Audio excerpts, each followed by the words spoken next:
Hey guys, Steve Aaron here from the U.S. Shooting Academy. I wanted to talk to you guys today about the 1 through 5 drill. I've been trying this drill a lot on my own and going through the different paces, trying to figure out how to get better at it, what actually is to gain from doing this drill and being good at it. And I thought I would post not only what I found, how I got better at it, how I got quicker, but how I believe it's relevant and what you can gain from doing it. So let's get into it. When I started doing this drill, I was running like 3.5 to 4 seconds on this particular drill, and you know, I watched Kyle Lamb do it. I'm sure you guys have seen him do it. The Viking Tactics videos. If you've watched Kyle Lamb, if you haven't, go watch him. Gets a stud, goes through there and just blows it away. And I'm looking at this guy. He runs like a 2.94, and I'm thinking to myself, that's not possible. How does he do that? You know, and I'm like, now I'm challenged, so I have to go do it.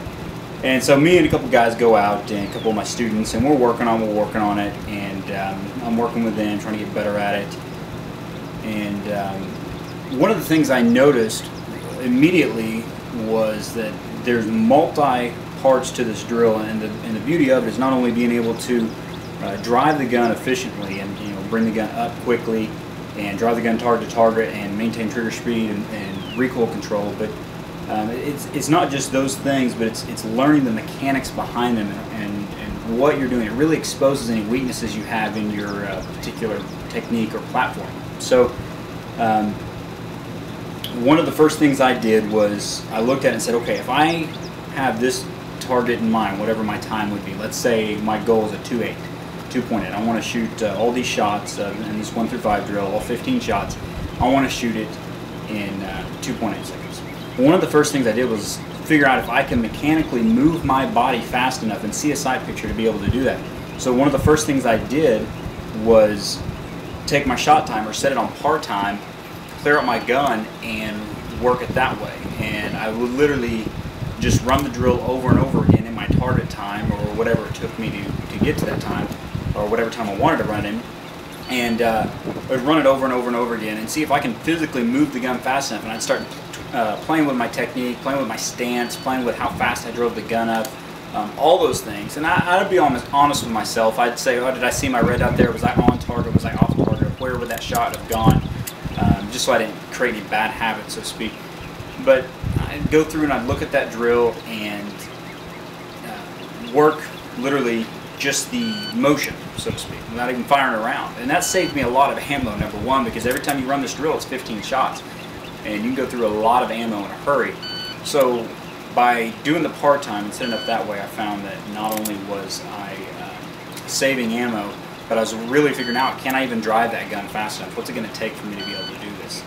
And so that was the first thing that helped me out. The second thing that helped me out was figuring out where my weak areas were. By looking at the timer and diagnosing myself and saying, okay, you know, my trigger splits are running 1.18, you know, my trigger speed's fine, you know, maybe I could be a little bit faster, but really my transition from target to target is slow. I need to learn to drive this gun faster. I'm going to have to be if I want to hit my target time.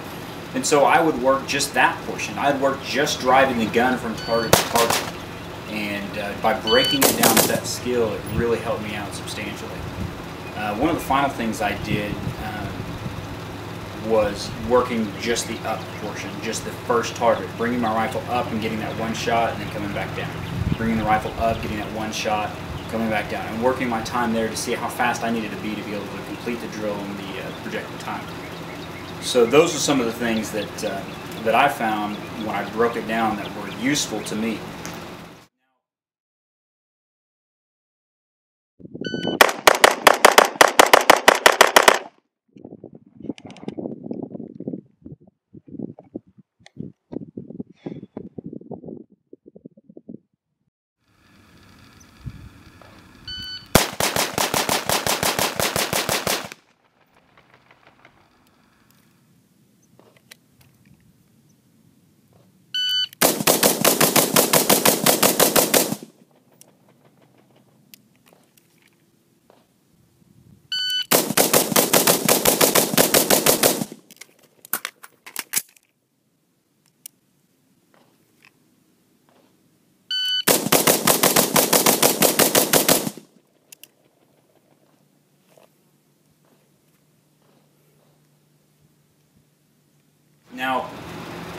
tactically speaking, how does this drill apply to that? Is this just a game? Is this like the as one instructor friend of mine says, is it like the El Presidente or El Relevante? Is it like a drill like that where you don't really learn a whole lot, or you may create bad range habits? I think it can be, but if you look at it purely from the perspective of I'm trying to learn how to drive my rifle faster, and I'm using this skill to expose any weaknesses or flaws I have in my technique, then I think it can be good.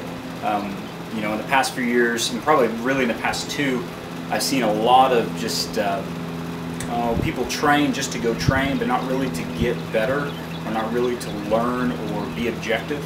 And as students, and speaking to myself here, as a student, the best thing that we can be is objective. Say, why does this work? Why is this good? Or is this something I need to be practicing and putting in my training regimen?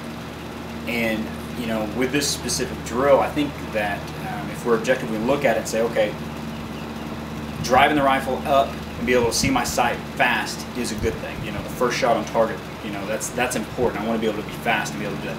Driving the rifle from target to target is very good. Being able to do that quickly is very good. That's a good skill to have. Being able to shoot quickly, not just one time or 2 times. Like in 3-gun, a lot of times we'll shoot just 2 rounds on everything. But being able to shoot splits and .16 5 times, or .18 5 times in a row, that's something that the first time you try this, you may not be able to do it or sustain that rate of fire. It's something that can be hard. So I think there's some very relevant points to be made in this drill, and exposing once again any sort of flaw that we may have in our technique. I think that's really where really one of the reasons I like this drill a lot. I think it's something that I like to do. I like to come out also when I do this and warm up a little bit on a maybe running it dry or something. And a lot of times I won't even do that. I'll just set everything up and say, okay, how fast can I do this cold? Warming up, I may be able to run it in the 2.7s or 2.8s or 2.5s or something, but can I actually physically run this drill cold under 3 seconds when I step up and do it? And that's one of the things that I try to do. So anyways, I challenge you guys, get out and try this drill, work on it, but make sure that you're paying attention to what your timer says, what your shot timer says. Make sure that you're looking at your weaknesses, checking your hits, being honest with yourself, and really try to take yourself and push yourself to the next level as a shooter. I want to thank you guys for watching. Make sure you check out our website at www.usshootingacademy.com. You can check me out on YouTube, Steve Arian. You can also check me out on Facebook, Steve Arian. And make sure you check out our US Shooting Academy Facebook as well. Thank you guys. Appreciate you watching.